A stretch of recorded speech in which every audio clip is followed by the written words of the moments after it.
National Herald కేసులో Sonia Gandhi, Rahul గాంధీలపై ED దాఖలు చేసిన ఛార్జ్షీట్ను ఢిల్లీ హైకోర్టు పరిగణలోనికి తీసుకోకపోవడం కేంద్రంలోని మోదీ, అమిత్ షా ప్రభుత్వానికి చెంపపెట్టు లాంటిదని రాష్ట్ర ప్రభుత్వ విప్ ఆది శ్రీనివాస్ అన్నారు. ఈ సందర్భంగా జిల్లా కాంగ్రెస్ పార్టీ ఆధ్వర్యంలో గురువారం జిల్లా బీజేపీ కార్యాలయం ఎదుట భారీ ధర్నా నిర్వహించారు. కేంద్ర ప్రభుత్వం దర్యాప్తు సంస్థలను ఉపయోగించి ప్రతిపక్షాలపై కక్ష సాధింపు చర్యలకు పాల్పడుతోందని ఆయన విమర్శించారు. ప్రశ్నించే గొంతులను అణచివేయటమే లక్ష్యంగా మోదీ ప్రభుత్వం పనిచేస్తోందన్నారు. స్థానిక సంస్థల ఎన్నికల్లో బీజేపీ ప్రజల్లో విశ్వాసం కోల్పోయిందని ఎద్దేవా చేశారు. ఈ కార్యక్రమంలో జిల్లా కాంగ్రెస్ అధ్యక్షుడు సంగీతం శ్రీనివాస్ సహా పలువురు నాయకులు, కార్యకర్తలు పాల్గొన్నారు.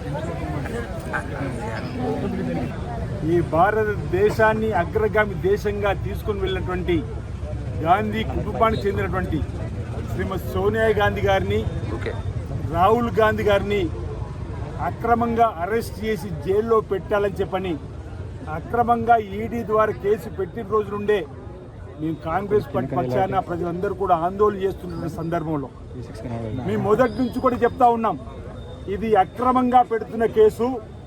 భారతీయ జనతా పార్టీ అసలు స్వాతంత్ర ఉద్యమంలో లేనిటువంటి పార్టీ. ప్రజల అభిమానం పొందుతున్నటువంటి మా నాయకురాల్ని కావాలని కక్ష సాయంతో అరెస్ట్ చేయాలని చెప్పిన కుట్ర పన్ని ఈరోజు పెడుతున్న కేసు తప్ప మరొకటి కాదని నేడు నిజమైంది ఉంటున్నాం. ఛార్జ్షీట్ ద్వారా కోర్టులో వీళ్ళను దోషులుగా తేల్చే ప్రయత్నం చేస్తే ఓ ప్రైవేట్ గారికి 2004లో ప్రధానమంత్రి అయ్యే అవకాశం వచ్చింది.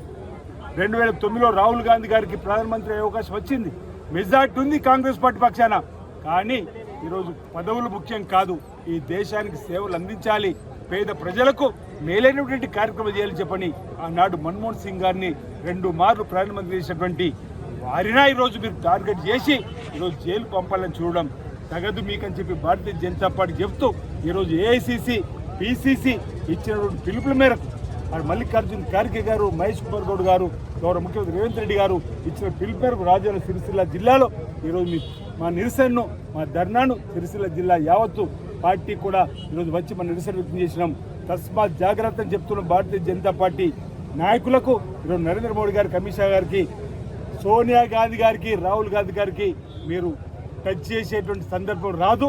టచ్ చేసి చూస్తే ఈరోజు మీ అందరం కూడా కుటుంబం వెంట ఉంటామన్నమాట ఈ సందర్భంగా నేను తెలియజేస్తూ ఈనాడు ధర్నాకు వచ్చినప్పుడు అందరూ కూడా ప్రత్యేకంగా ధన్యవాదాలు తెలియజేస్తా ఉన్నాను.